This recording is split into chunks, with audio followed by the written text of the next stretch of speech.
안녕하십니까. 이재명 대표의 헬기 후송과 특수 구급차도 특혜, 민주당 요청 들어주었다면 김영란법에도 위반이라는 데 대해 말씀드리겠습니다. 더불어민주당 이재명 대표가 병원에서 퇴원했습니다. 그는 지난 2일 부산에서 교환으로부터 피습을 당한 뒤 서울대학병원에서 수술을 받고 입원 치료를 받아온 끝에 상태가 좋아져서 10일 퇴원했습니다. 그러나 이제부터는 그의 부상에 관한 문제가 아니라 사건 당일 부산서 서울까지의 헬기 이송 과정과 한강 노들섬에서 서울대학병원까지 동원된 달리는 이동 응급실이라고 하는 특수구급차의 동원 경위 등에 대한 특권 행태에 관한 문제에 사람들의 관심이 집중되고 있습니다. 이재명의 헬기 후송에 대한 전국 각지 의사회의 비판 성명이 이어지고 있는 가운데 정혁진 변호사는 펜앤마이크에 출연해서 의료계를 비롯해서 많은 사람들의 분노가 사그러들지 않는 이유는 진료권을 침해받았기 때문이라고 주장했습니다.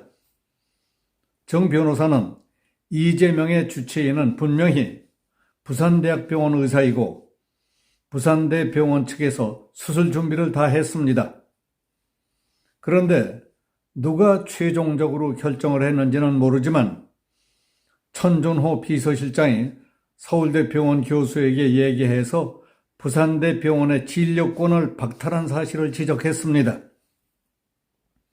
그리고 더 큰 문제는 지역 내에서 사용하도록 되어 있는 헬기를 부산에서 서울까지 운항했으며 환자가 피습당한 뒤 수술할 때까지 5시간 30분이나 걸렸다는 점도 문제였고 A병원에서 B병원으로 환자를 어거지로 빼앗아 보냈다는 것도 의료상식으로 있을 수 없는 것이었다고 했습니다. 서울대학병원은 중증 외상 환자 병상이 5개에 불과한 반면 부산대학병원은 124개나 되고 한 해에 받는 환자 수도 서울대병원이 235명에 불과한 데 비해 부산대학병원은 1595명에 달합니다. 서울대병원이 네임밸류가 더 있지만 부산대학병원은 외상 환자에 관한 것은 아주대학병원과 쌍벽을 이루고 있습니다. 이런 걸 다 무시하고 무조건 서울대학병원으로 간다는 것은 특권적 모습이라고 비판했습니다. 정 변호사는 민주당은 이런 부분을 너무 쉽게 생각한 나머지 들고 일어난 의료진을 정치의사라고 하더라.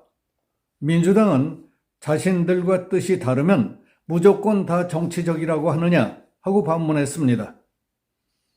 이재명은 지난 대선 때 닥터 헬기 이용 표준을 만들겠다고 공약까지 낸 사람이 자기 필요를 위해서는 서슴지 않고 정반대의 처신을 한 것이라고 비판했습니다. 그리고 공공의료, 공공의대 등 지방의 거점 공립대학병원을 만들어야 한다더니 부산대학병원보다 더 좋은 지방병원이 어디 있겠느냐?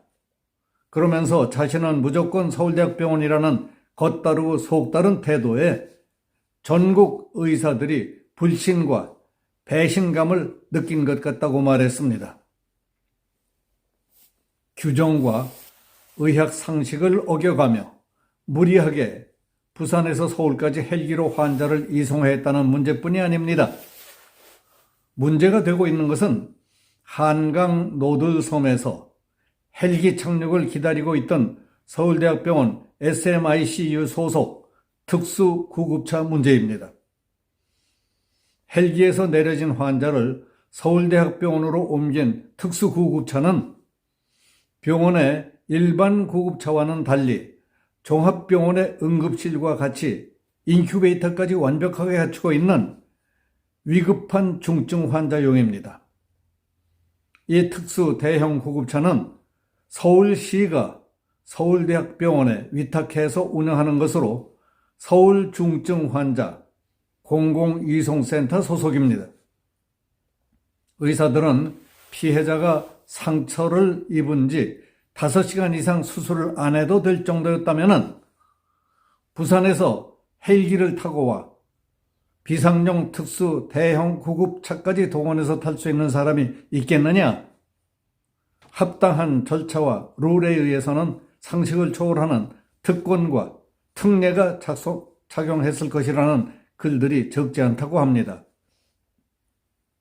이에 대해 한 외과 의사는 직장인 익명 커뮤니티 블라인드에 응급도 아닌 상황에서 헬기로, 심지어 헬기에서 내려서는 특수 구급차를 타고 서울대병원 중환자실로 직행했던 사실을 지적했습니다. 이건 의료의 기본이 되는 중증도에 의한 분류를 완전히 무시한 특혜라고 비판했습니다. 유인술 전 대한응급학회 회장은 뉴시스와 인터뷰에서 이재명을 이송하려고 대형 구급차가 노들섬까지 간 것은 SMICU 운영 규정과 전혀 맞지 않는다고 했습니다. 만약 이재명 대표를 이송하려면 의사가 특수 구급차가 필요하다고 서울대 SMICU 운영팀에 연락을 하고 운영팀이 필요한 수준의 환자라고 동의해야 출동하게 된다고 지적했습니다. 그는 피가 분수처럼 뿜어져 나오는 경동맥 손상과 달리 경정맥은 손상이 돼도 압력이 굉장히 낮아서 손으로 눌러주면 지혈이 된다. 사고 현장에 출혈이 거의 없었고 의식이 있었기 때문에 부산대학병원에서 수술이 가능했는데 서울 후송은 과한 측면이 있었다. 부산대학병원 의료진은 그 정도 증상으로는 헬기를 절대 부르지 않는다. 헬기 이송 규정에 해당하지 않기 때문이라고 강조했습니다. 유인술 전 회장은 의료진 요청이 아닌 본인이 원해서 이송되는 것은 민간 구급차 이용이 원칙이라며 그럴 때에는 자기가 비용을 부담해야 한다고 지적했습니다. 응급의료 전용 헬기는 응급환자 항공이송을 전담하는 헬리콥터입니다. 응급의료에 관한 법률에 따르면 응급헬기는 의료 취약 지역의 중증 외상 환자나 심뇌혈관 질환자, 분만 징후가 있는 산모 등 응급치료가 필요한 환자가 이용할 수 있습니다.